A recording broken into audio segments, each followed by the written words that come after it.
Mheshimiwa Rachel Shebesh, na vile vile awatambue wajumbe wastaafu wa bunge la kitaifa walo hapa. Karibu.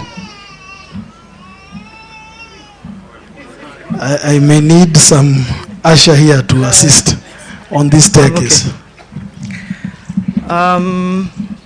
Bwana asifiwe.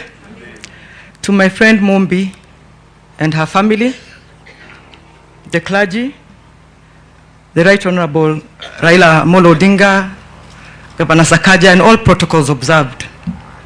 I want to first acknowledge Mheshimiwa Jude Jomo, who we were in Parliament with, since we are talking about formers, and I think Mheshimiwa has also been acknowledged, former MP for Gatundu, I believe.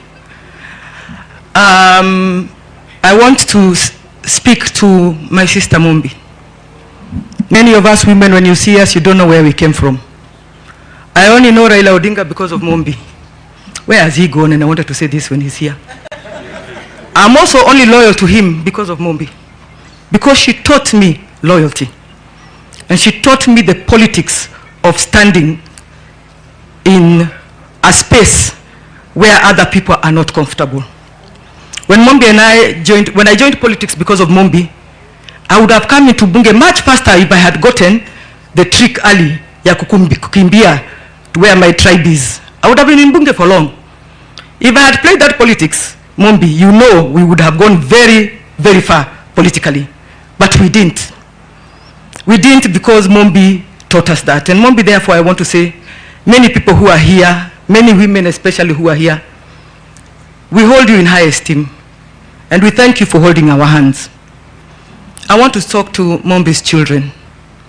I lost my father. And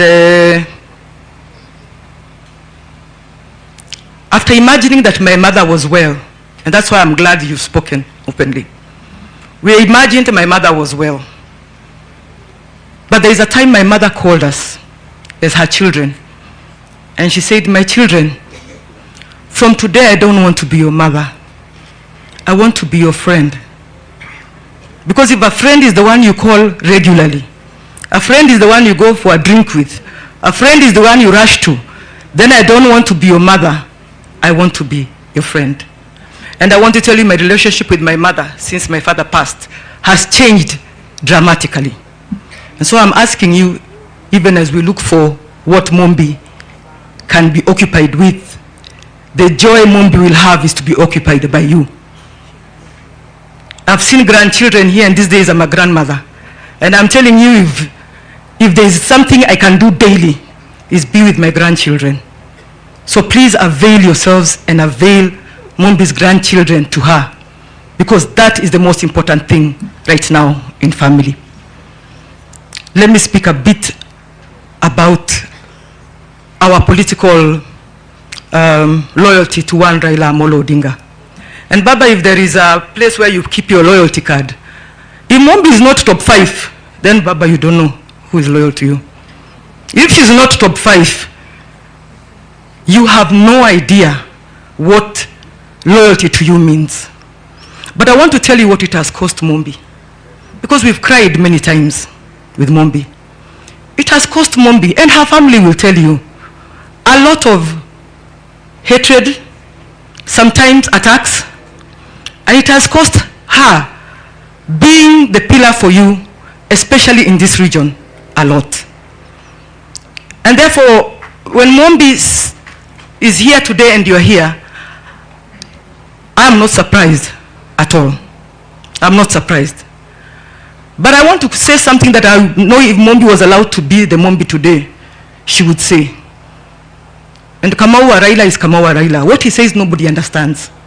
So just get him. He's one of the most loyal people to Baba, but he talks in parables. So I'm sure everybody's wondering what he has just said, but he talks in parables. But I want to tell you what Mumbi has taught me, Baba, and you have also taught me, is not to hold grudges. Not to hold grudges in politics. Because it will burn you, it will eat you up, and you will never move the country by holding a grudge. And that's why some of us watch you seated on TV next to Ruto, and we take a deep breath. But those of us who know you, Those of us who know you well know that we have come from a journey where you will always do the right thing. And one thing I'm telling you, Kamau, and all the Kikuyus who are here, Moriega, no here domatoe demo Gikoyo. Kile kama watauga atiriri. Kana nitumenyete haria twenda guikara ta bare ya Gikuyu, ta ruriri, ti bare ta ruriri. We cannot be so important in a country and then be manipulated. That is what we are hoping the lesson is, Kamau. But we can also not be without the rest of the country. There will be no day there will be a Kenya for a tribe. It doesn't matter how much money we have, it doesn't matter how many we are. Without the rest of Kenya, there is nothing. It doesn't matter who we are. That is a lesson from one Raila Odinga. And let me tell you, it doesn't matter whether you give him votes or not. Raila Odinga will always be actively engaged in the politics of Mount Kenya. You don't have to send him. He has his people and you have seen them. Mungu awabariki sana.